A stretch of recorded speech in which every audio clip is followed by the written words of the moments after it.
मैं Mayank Bhargava, assistant professor MLT college Saharsa, आपका स्वागत करता हूं। आज हम लोग स्नातकोत्तर हिंदी सेमेस्टर 4 पत्र 16 के प्रकरण तुलनात्मक आलोचना पर चर्चा करेंगे। आज की चर्चा तुलनात्मक आलोचना पर पिछली चर्चा की अगली कड़ी है। हमारे विद्यार्थी मित्रों को ध्यान होगा कि पिछली चर्चा में हम लोगों ने तुलनात्मक आलोचना की सैद्धांतिकी पर बात की थी। आज का संवाद विशेषतः हिंदी आलोचना में तुलनात्मक आलोचना की उपस्थिति पर केंद्रित होगा। पिछली चर्चा में हम लोगों ने देखा था कि तुलनात्मक आलोचना अब आलोचना के क्षेत्र में एक स्थापित शब्द है, जिसमें विभिन्न राष्ट्रों के साहित्य की आपस में तुलना की जाती है और रेन वैलक जैसे आलोचक इस तुलनात्मक साहित्यिक आलोचना के समर्थक हैं। इस आलोचना में हम विभिन्न रचनाओं की तुलना करते हुए उनके परस्पर साहित्यिक प्रभावों की तुलना करते हैं, ऐतिहासिक दृष्टि से उनकी तुलना होती है, उनके विचारों और प्रकारों की तुलना होती है, विभिन्न देशों और विभिन्न कालों के साहित्यों की तुलना होती है और एक ही देश की विभिन्न साहित्यिक धाराओं का भी इसमें अध्ययन किया जाता है। हमने यह भी देखा था पिछले संवाद में कि तुलनात्मक आलोचना पर कई दृष्टिकोण हैं। एक दृष्टिकोण तुलनात्मक आलोचना को साहित्य के विदेशी प्रभावों तक सीमित रखता है। रेन वैलक कहते हैं कि यह तुलनात्मक आलोचना के लिए अच्छा नहीं होगा कि हम उसे इतने सीमित दृष्टिकोण में देखें। केवल यह देखना इसका उद्देश्य नहीं है कि किस साहित्य पर किसी विदेशी विचारक का प्रभाव कितना पड़ा है या कोई रचनाकार किसी विदेशी साहित्यकार से कितना प्रभावित हुआ है। यदि हम इस प्रकार की तुलना केवल करने लगें तो यह तुलनात्मक आलोचना को दूसरी श्रेणी की आलोचना बना देगा और तुलनात्मक आलोचना की परिधि का इतना विस्तार भी नहीं होना चाहिए कि यह साहित्य की सीमा को लांघकर मनोविज्ञान, इतिहास जैसे क्षेत्रों में घुल मिल जाए। हम इसके अंतर्गत सभी विचारों को नहीं ले सकते, यह मुख्यतः साहित्य पर ही केंद्रित होगा। तुलनात्मक आलोचना से एक यह भी अपेक्षा की जाने लगी थी कि इस आलोचना के द्वारा नव मानववाद स्थापित होगा, यानी जब हम पूरे विश्व के साहित्य की परस्पर तुलना करेंगे तो एक साझे क्षेत्र में शायद हम सब लोग खड़े हो सकें। फिर रेन वैलक ने तुलनात्मक आलोचना के संबंध में यह कहा है कि इसकी मनोवैज्ञानिक और सामाजिक प्रेरणा में एक विरोधाभास है। यह विरोधाभास है कि जब इसका उदय हुआ तो राष्ट्रवाद की सीमित अवधारणा की प्रतिक्रिया में यह तुलनात्मक आलोचना आगे बढ़ी। ऐसे लोग इसके पीछे थे जो राष्ट्रों की सीमाओं पर खड़े थे।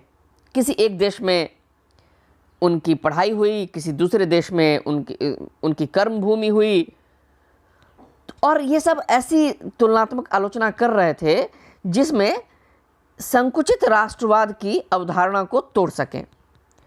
परंतु बाद में चलकर ठीक इसके विपरीत हुआ यह कि तुलनात्मक आलोचना की बुनियाद में देशभक्ति आ गई और इससे यह मनोवृत्ति बढ़ गई कि एक देश का अध्येता दूसरे देश के साहित्य की तुलना करते हुए यह साबित करने की कोशिश करते थे कि किसी देश विशेष ने दूसरे देशों पर अधिक से अधिक प्रभाव डाला है। यानी तुलनात्मक आलोचना को एक साम्राज्यवादी हथियार के रूप में इस्तेमाल किया जाने लगा, या इसे कहने लगे कि सांस्कृतिक प्रभुत्ववाद के हथियार के रूप में तुलनात्मक आलोचना का प्रयोग होने लगा। यह भी उचित नहीं था।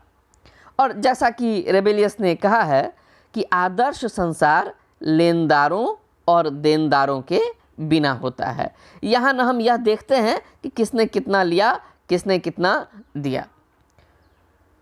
फिर तुलनात्मक आलोचना को देखते हुए यह भी एक बात आई थी कि इस पर उंगली उठाई गई कि भाई जब हम किसी साहित्य को ही ठीक से नहीं जानते तो फिर हम दूसरी परिधि में कैसे जा सकते हैं। और कहा गया कि तुलनावादियों को अन्य क्षेत्रों में दखल देने का साहस नहीं करना है, वो दूसरे क्षेत्रों में दखल नहीं दे सकते। परंतु रेन बैलक ने फिर इसका उत्तर दिया था कि किसी भी प्रश्न का अध्ययन करना सबका अधिकार है। इस पर आलोचना हो सकती है, विशेषज्ञ इस पर उंगली उठा सकते हैं, पर उन्होंने यह बताया है कि विशेषज्ञता भी एक सीमित अवधारणा है। बहुत ज़्यादा पुस्तक सूची उद्धृत कर देना या बहुत ज़्यादा संदर्भ उद्धृत कर देना ही विशेषज्ञता नहीं है। तो तुलनात्मक आलोचक इस खतरे को मोल लेकर भी विविध साहित्यों की तुलना करता है। इस प्रकार तुलनात्मक आलोचना केवल तथ्यों की ही तुलना तक सीमित नहीं है, वस्तुतः मूल्यों और गुणों की तुलना महत्वपूर्ण है। और साहित्यिक इतिहासकार जाने अनजाने तुलनात्मक आलोचना का प्रयोग करते हैं। कोई भी साहित्यिक इतिहासकार होता है, वह अपने इतिहास ग्रंथ में सभी रचनाकारों को नहीं रख सकता, वह चयन करता है। स्वाभाविक है, जब चयन करता है तो परस्पर तुलना होती है कि किसी कवि को रखा जाए, किसी कवि को ना रखा जाए। तो वह चयन के सिद्धांत, चरित्र चित्रण और मूल्यांकन के आधार पर रचनाकारों को अपने ग्रंथ में स्थान देते हैं। तुलनात्मक आलोचना मनुष्य के भावों और विचारों का प्रतिबिंब है। इसमें साहित्य के विभिन्न विचारों, विभिन्न प्रकारों की आपस में तुलना की जाती है। और इस कार्य की पूर्ति के लिए तुलनात्मक आलोचक विभिन्न देशों, विभिन्न कालों या विभिन्न धाराओं के साहित्य की मानसिक एवं आध्यात्मिक प्रगति का भी अवलोकन करता है। एक देश की विभिन्न साहित्यिक धाराओं का अध्ययन तो तुलनात्मक आलोचना में होता ही है।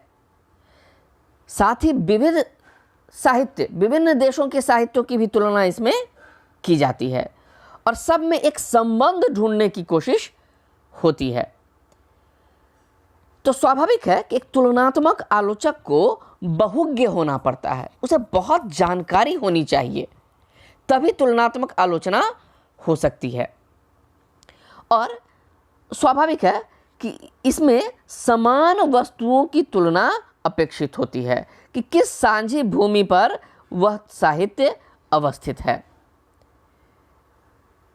तो और खासकर बाह्य बातों की अपेक्षा जब आंतरिक बातों की तुलना होती है, तो इसलिए तुलनात्मक आलोचना केवल साहित्यिक अभिव्यंजना का साधन नहीं है, वह मनुष्य के भावों और विचारों का भी प्रतिबिंब है। और जब यह तुलना आंतरिक होती है तो यह काम और भी कठिन हो जाता है। परंपरागत राजनीतिक या सामाजिक इतिहास के बदले इसमें विचारों के इतिहास पर जोर दिया जाता है और इस प्रकार यह सामाजिक चेतना के दर्पण के रूप में भी तुलनात्मक आलोचना सामने आती है। एक कवि के कई ग्रंथों के आधार पर विभिन्न विषयों की पारस्परिक तुलना हो सकती है, अथवा एक ही कवि की विभिन्न रचनाओं की तुलना हो सकती है, यह तुलना एक भाषा में हो सकती है या विभिन्न भाषाओं के रचनाकारों में हो सकती है। विषय, भाव, भाषा, शैली सभी दृष्टियों से यह तुलना होती है। हिंदी में यह तुलनात्मक आलोचना विशेषकर द्विवेदी युग में परिलक्षित होती है। हम जानते हैं कि द्विवेदी युग में ज्ञान की साधना पर विशेष बल दिया गया। इस युग के लेखक प्राचीन भारत के ज्ञान विज्ञान की खोज और पश्चिम के नए आलोक से अपने देशवासियों को परिचित कराना चाहते थे। इसलिए हिंदी में जो तुलनात्मक आलोचना हुई उसका संदर्भ समझना बहुत आवश्यक है। हिंदी की तुलनात्मक आलोचना द्विवेदी युगीन खास परिप्रेक्ष्य में देखी जानी चाहिए। द्विवेदी युग में एक साथ कई प्रवृत्तियां विकसित हो रही थीं। खुद जो हिंदी साहित्य सामने आ रहा था उस हिंदी के पीछे संस्कृत साहित्य, प्राकृत साहित्य, अपभ्रंश साहित्य की लंबी परंपरा थी। हिंदी में उस समय ब्रज भाषा और खड़ी बोली का द्वंद्व था। खड़ी बोली अपने आप को स्थापित कर रही थी और उस खड़ी बोली साहित्य की तुलना इस लंबी परंपरा से हो रही थी जो 1000 साल का इतिहास खुद हिंदी का था। और उसके पीछे अपभ्रंश, उसके पीछे प्राकृत, उसके पीछे संस्कृत, अर्थात जनता की जो तत्कालीन चित्तवृत्ति थी उसके पीछे संस्कृत, पाली, प्राकृत, अपभ्रंश, ये बहुत विस्तृत लंबी परंपरा थी। और स्वाभाविक है इस लंबी परंपरा के परिप्रेक्ष्य में तत्कालीन रचनाशीलता की तुलना होनी ही थी। एक दूसरी प्रवृत्ति दिखाई दे रही थी फारसी और उर्दू की। भाषा के विकास के क्रम में हम जानते हैं कि बड़ा लंबा द्वंद्व चला है। एक तरफ फारसी की स्थापित थी अदालतों में शासकीय भाषा के रूप में, और दूसरी तरफ जो तत्कालीन नवजागरण आंदोलन था वह स्वत्व ग्रहण करने के उद्देश्य से देश की अस्मिता की रक्षा के लिहाज से हिंदी की स्थापना को आवश्यक मान रहा था और इसे केवल हिंदू मुस्लिम भेद के रूप में देखने की कोई जरूरत नहीं। यह नवजागरण का प्रश्न था। तो खड़ी बोली साहित्य की स्वाभाविक है तुलना हो रही थी फारसी और उर्दू साहित्य से।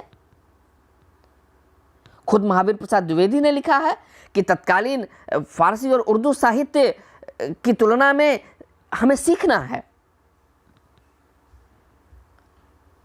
और तीसरा कोण इसका था तत्कालीन प्रभुत्वशाली अंग्रेज शासक जिनकी भाषा थी अंग्रेजी और जिसका एक बहुत सुंदर साहित्य है, एक लंबी साहित्यिक परंपरा उसकी है। तो उस भाषा से भी हिंदी की तुलना हो रही थी। तो उस युग के साहित्यकार को और उस युग के आलोचक को, यानी रचना और आलोचना दोनों स्तरों पर यह सवाल खड़ा हो गया था। एक स्वाभाविक अभिलाषा थी कि हम अपने साहित्य को अंग्रेजी, संस्कृत, प्राकृत, अपभ्रंश, हिंदी, फारसी, उर्दू आदि के साहित्य के सामने खड़ा करें।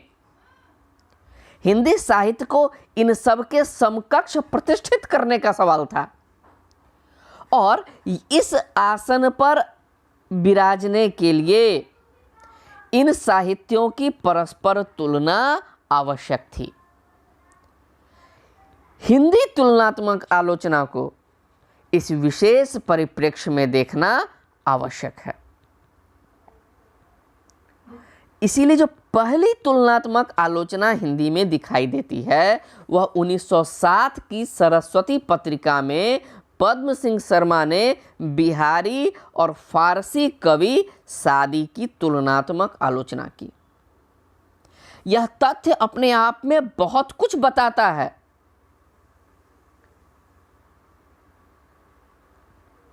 यहां हमें तुलनात्मक आलोचना का प्रारंभिक स्वरूप दिखाई देता है, परंतु यह तुलनात्मक आलोचना जोर पकड़ती है हिंदी में मिश्र बंधुओं से। इसीलिए तुलनात्मक आलोचना के पुरस्कर्ता कहे जाते हैं मिश्र बंधु। 3 भाई थे, गणेश बिहारी मिश्र, श्याम बिहारी मिश्र, सुखदेव बिहारी मिश्र, और सम्मिलित रूप से ये जाने जाते हैं मिश्र बंधुओं के नाम से। मिश्र बंधु विनोद इनकी प्रसिद्ध कृति है।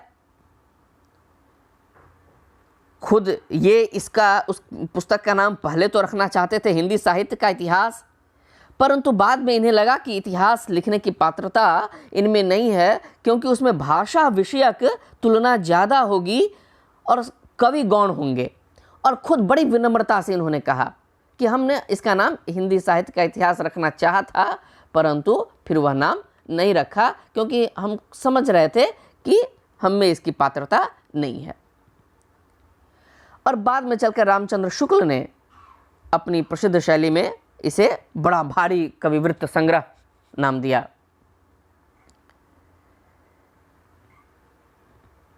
तो जैसा हमने पहले देखा था कि किसी इतिहासकार के लिए तुलनात्मक आलोचना जाने अनजाने काम आएगी ही। इसलिए 1910 में जब मिश्र बंधुओं की किताब आई हिंदी नवरत्न, उन्होंने नवरत्न छांटने चाहे। हिंदी साहित्य के लंबे विकास क्रम को देखकर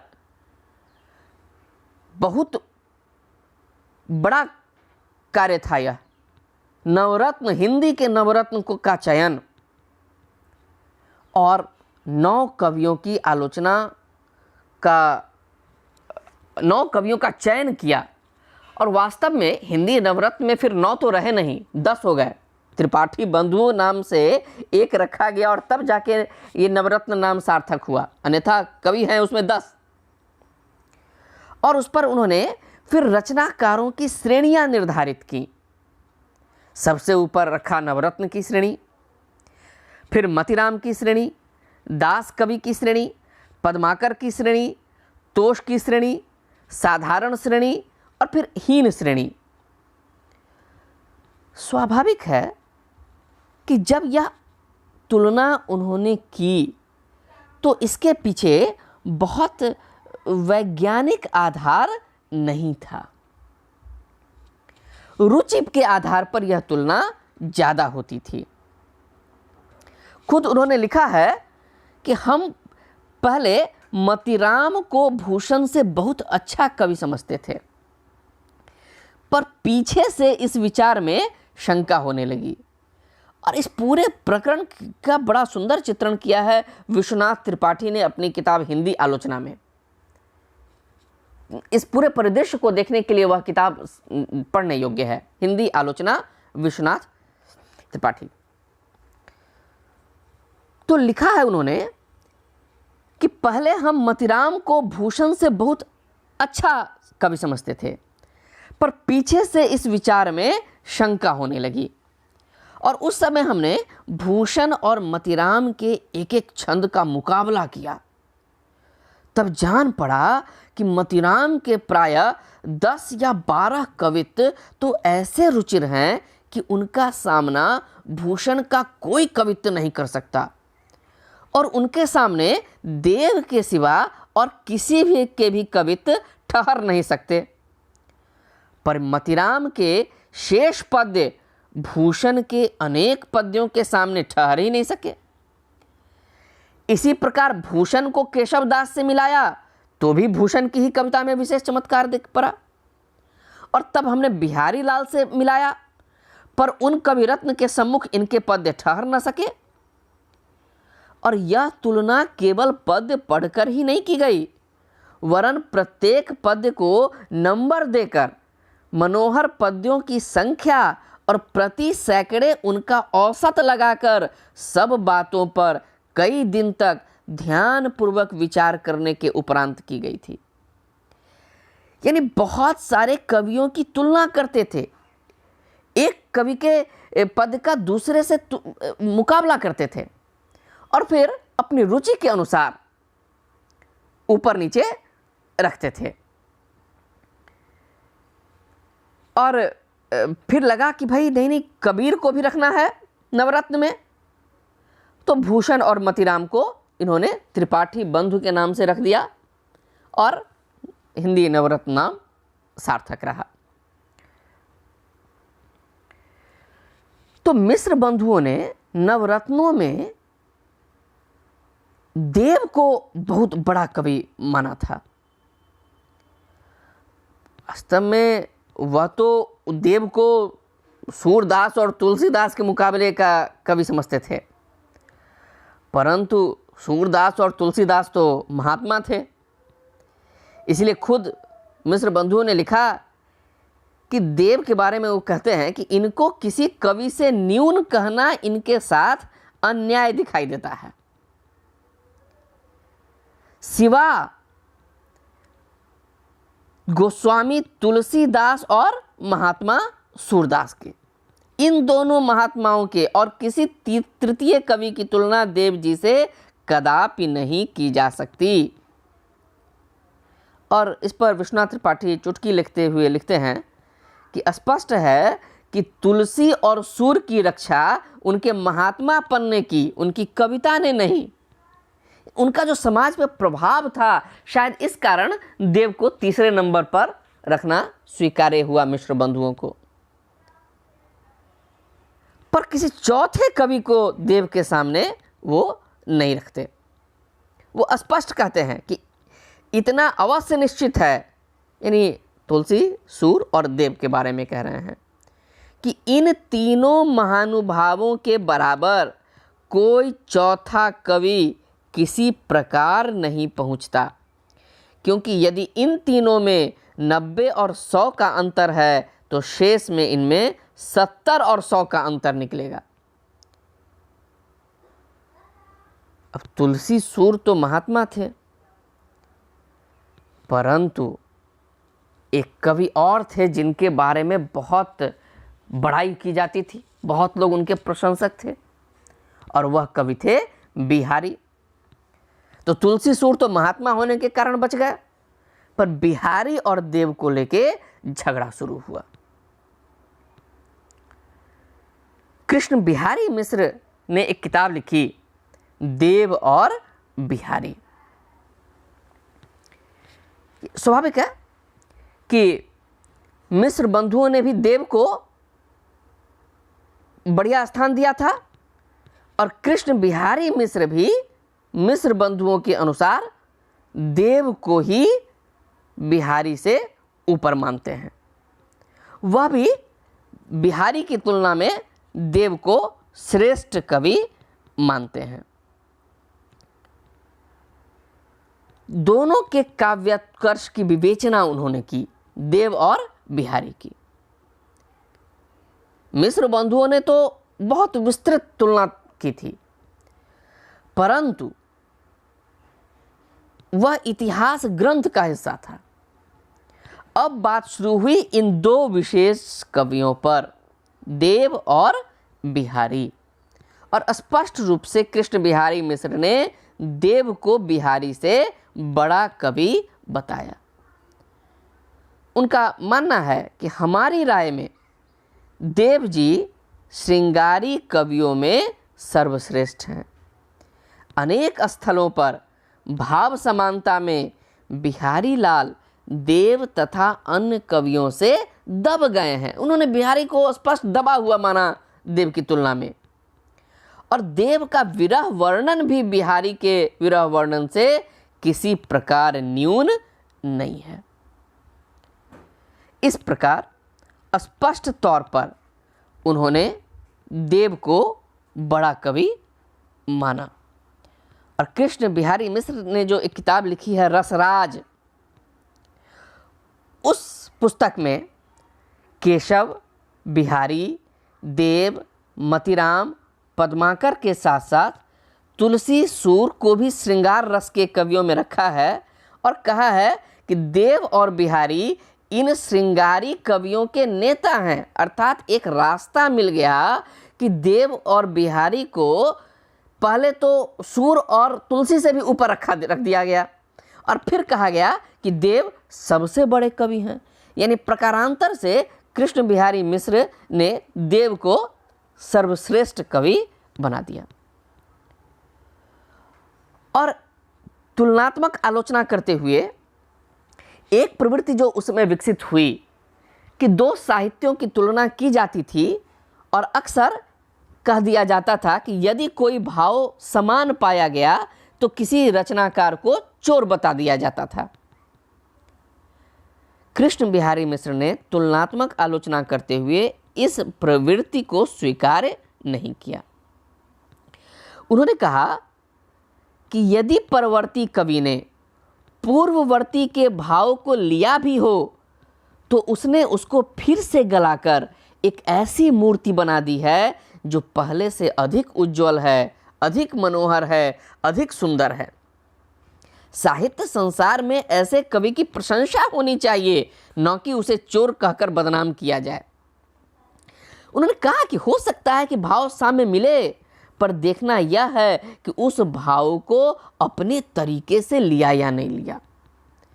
यदि ऐसी मूर्ति बना दी जो पहले से अधिक बेहतर है तो उसकी प्रशंसा की जानी चाहिए। और उन्होंने भाव सादृश्य की 3 कोटियां रखी। पहला सौंदर्य सुधार, दूसरा सौंदर्य रक्षा और तीसरा सौंदर्य संहार। यानी कोई कभी कहीं से कुछ लेता है और उसमें सुधार करके उपयोग करता है, पहली कोटि का है सौंदर्य सुधार। किसी ने कोई भाव लिया और उसको उसी रूप में रख लिया तो कम से कम सौंदर्य की रक्षा तो की। और जो तीसरी कोटि है जिसने कुछ नहीं किया, ज्यों का त्यों, उसको उन्होंने भाव चोर कहा, यानी सौंदर्य का संहारक कहा। तो इस प्रकार कृष्ण बिहारी मिश्र ने तुलनात्मक आलोचना की, परंतु विश्वनाथ त्रिपाठी के शब्दों में उन्होंने यथासंभव निष्पक्षता से काम लिया। दोनों कवियों के, देव और बिहारी दोनों के उत्कर्ष की उन्होंने अच्छी विवेचना की। परंतु कृष्ण बिहारी मिश्र की किताब थी देव और बिहारी, तो इसके उत्तर में एक किताब लिखी लाला भगवान दीन ने, बिहारी और देव। दोनों पुस्तकों के शीर्षक से ही बात स्पष्ट हो जाएगी। यदि कृष्ण बिहारी मिश्र ने देव को पहले रखा था, यानी उनकी किताब का नाम था देव और बिहारी, तो भगवान दीन ने बिल्कुल नहले पे दहला जरने की शैली में किताब लिखी बिहारी और देव। और बिहारी पे जो मिश्र बंधु और कृष्ण बिहारी मिश्र ने आक्रमण किए थे, यानी देव को श्रेष्ठ कवि बताया था, तो उन्होंने लिखा कि एक बिहारी पे 4-4 बिहारी भिड़ गए हैं। यानी एक बिहारी पे 4 बिहारी। कौन कौन? एक बिहारी तो हो गए कृष्ण बिहारी मिश्र, और 3 बिहारी यानी हमारे मिश्र बंधु, श्याम बिहारी, गणेश बिहारी, सुखदेव बिहारी, और चौथे कृष्ण बिहारी। तो एक बिहारी पे 4-4 बिहारियों का धावा देखकर बेचारा हिंदी साहित्य संसार घबरा गया है। लखनऊ प्रांत के निवासी बिहारियों ने रसिक राज कृष्ण की जन्मभूमि मथुरा नगर के निवासी बिहारी की कविता को हल्की ठहराकर देव पर बेतरह आसक्ति दिखाई है। और ये जो आक्रमण हुआ बिहारी पर, तो उनकी रक्षा के लिए सामने आए लाला भगवान दीन।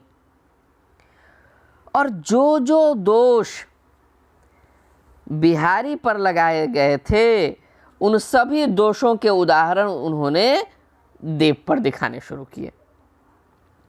जैसे कृष्ण बिहारी मिश्र ने बिहारी के चरित्र पर संदेह किया, तो लाला भगवान दीन ने देव के बारे में लिखा कि वह धन लोलुपता के कारण द्वार द्वार देश देश मारे फिरते थे। यानी हर प्रकार से उन्होंने बिहारी को श्रेष्ठ कवि घोषित किया। देव और बिहारी के विवाद में पद्म सिंह शर्मा जैसे सहृदय विद्वान भी शामिल थे। पद्म सिंह शर्मा संस्कृत, प्राकृत, हिंदी, फारसी और उर्दू साहित्य के मर्मज्ञ थे। विश्वनाथ त्रिपाठी के शब्दों में तुलनात्मक समालोचना का चरमोत्कर्ष पद्म सिंह शर्मा में ही देखने को मिलता है। कृष्ण बिहारी मिश्र ने तुलनात्मक समालोचना के अंतर्गत एक ही भाषा के कवियों को लिया, परंतु पद्म सिंह शर्मा ने एक भाषा का बंधन स्वीकार नहीं किया। हम इसे पहले देख चुके हैं कि तुलनात्मक आलोचना के लिए बहुज्ञ होना बहुत आवश्यक है, और इसलिए पद्म सिंह शर्मा में स्वाभाविक रूप से यह पात्रता ज़्यादा थी। वह संस्कृत, प्राकृत, हिंदी, फारसी, उर्दू साहित्य के मर्मज्ञ थे। इसलिए वे हिंदी कवियों की पंक्तियों की तुलना प्रायः संस्कृत, उर्दू या फारसी रचनाओं से करते हैं, और तुलनात्मक समालोचना की प्रेरणा पद्म सिंह शर्मा को उर्दू समालोचना से ही मिली थी। उन्होंने लिखा है कि उर्दू साहित्य में मौलाना आज़ाद अपने आबे हयात और सखुंदाने फारिस में और हाली दीवाने हाली के मुकदमे हयाती सादी तथा यादगारे गालिब में और मौलाना शिबली मवाज़ नए अनीसोदबीर में इस रास्ते की दाग बेल डाल गए हैं, और अब वहाँ यह रास्ता चल पड़ा है। यानी तुलनात्मक आलोचना के बारे में कह रहे हैं कि उर्दू समालोचना में विभिन्न रचनाओं की परस्पर तुलना का रास्ता चल पड़ा है, पर हमारी हिंदी में यह मार्ग अभी नहीं खुला। हिंदी में भी यह रीति प्रचलित होनी चाहिए। इसकी आवश्यकता समझी उन्होंने और इसीलिए इस मार्ग पर चलने की कोशिश की। पद्म सिंह शर्मा ने बिहारी के दोहों की तुलना गाथा सप्तशती, आर्या सप्तशती, इस प्रकार विभिन्न रचनाओं से उन्होंने की। आर्या सप्तशती, अमरूक शतक, गाथा सप्तशती, फारसी, उर्दू, हिंदी के कई कवियों की रचनाओं से उन्होंने बिहारी सतसई की तुलना की और बिहारी को श्रृंगार रस का सर्वश्रेष्ठ कवि घोषित किया।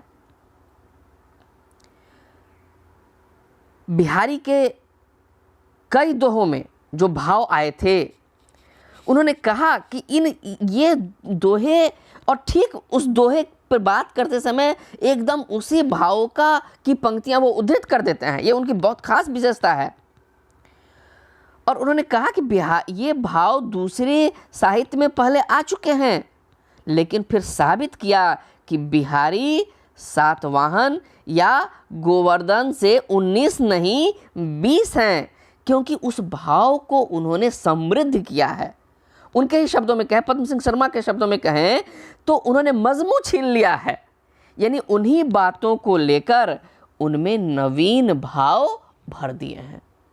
यानी भाव साम्य तो है, पर उस भाव को ज़्यादा अच्छे तरीके से बिहारी ने लिखा है, इसीलिए बिहारी ने मजमू छीन लिया। ये जब हम तुलना देख रहे हैं तो कहना होगा कि इस प्रकार तुलनात्मक आलोचना का एक साहित्य तो बना। अपनी अपनी रुचियों के अनुसार इन आलोचकों ने भिन्न भिन्न रचनाओं को ऊपर या नीचे रखा, परंतु हम देखेंगे तो पाएंगे कि इन सभी आलोचकों के संस्कार एक ही जैसे हैं, और वह संस्कार है रीतिकालीन संस्कार। दो कवियों की कविता की आलोचना करते समय ये प्रायः उनमें जो छंदों का प्रयोग होता था, अलंकार, शब्द शक्तियाँ, भाव या नायिकाओं का जो वर्णन होता था, उनकी तुलना करते थे, और उस तुलना करके या बड़े या छोटे का निर्णय करने लगे। तुलनात्मक आलोचना और निर्णयात्मक आलोचना में अंतर है।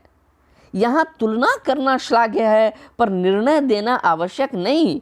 पर जो तत्कालीन तुलनात्मक आलोचना हुई हिंदी में, उसमें प्रायः बड़े छोटे का निर्णय होने लगा, और यह तुलनात्मक आलोचना के लिए बहुत स्वस्थ प्रवृत्ति नहीं कही जा सकती। इसमें जो बाहर हम पहले भी देख चुके हैं कि बाहरी तुलना से आंतरिक तुलना महत्वपूर्ण है। देव और बिहारी की जो तुलना हुई, बड़ी धूमधाम से ये तुलना हुई, बहुत एक प्रवृत्ति ही चल पड़ी, परंतु यह कहना होगा कि इसमें जो बड़े छोटे की जो प्रवृत्ति हो गई, यह अवैज्ञानिक पद्धति थी। जो तुलना अपने आप में बहुत श्रेष्ठ है, तुलना के द्वारा ही मूल्य उभर कर सामने आएंगे। दो रचनाओं में कौन से मूल्य प्रधान हैं, यह तुलना के द्वारा ही हमारे सामने आएगा। तो तुलनात्मक आलोचना अपने आप में बहुत श्रेष्ठ है। तुलना के द्वारा ही मूल्य उभर कर सामने आ सकता है, पर यह तुलना होनी चाहिए जीवन और साहित्य के व्यापक संदर्भ में। एक सीमित आधार पर ही तुलना करना उचित नहीं है, और इस प्रकार हिंदी की तुलनात्मक आलोचना एक खास परिदृश्य में विकसित हुई, जिसकी अपनी सीमाएं तो थीं, परंतु अपनी शक्ति भी थी। उनकी जो रसग्राहकता है इन आलोचकों की, इसके द्वारा सामने आई। तुलनात्मक आलोचना पद्धति के अपने गुण दोष हैं। इनमें किसी कवि के साथ न्याय अन्याय हो सकता है। यह आलोचना पद्धति उस समय श्रेयस्कर सिद्ध होगी जब आलोचक एक पूर्ण वैज्ञानिक दृष्टिकोण से, अनासक्त भाव से दो पक्षों की समान सहानुभूति से विवेचना करेगा, और तब तुलनात्मक आलोचना साहित्य को समझने के लिए निश्चित तौर पर एक बेहतर परिदृश्य हमारे सामने रखेगी। विभिन्न रूपों में आज भी तुलनात्मक आलोचना हिंदी में देखी जाती है। इसका विकास होता रहा है, जाने अनजाने हम इसका प्रयोग करते ही हैं। दो रचनाकारों की या दूसरे साहित्य की तुलना, यह आज भी यह प्रवृत्ति किसी न किसी रूप में चल रही है। आशा है आपने तुलनात्मक आलोचना पर केंद्रित इस संवाद को समझा होगा। आपके साथ के लिए, आपके सहयोग के लिए बहुत बहुत धन्यवाद, आभार।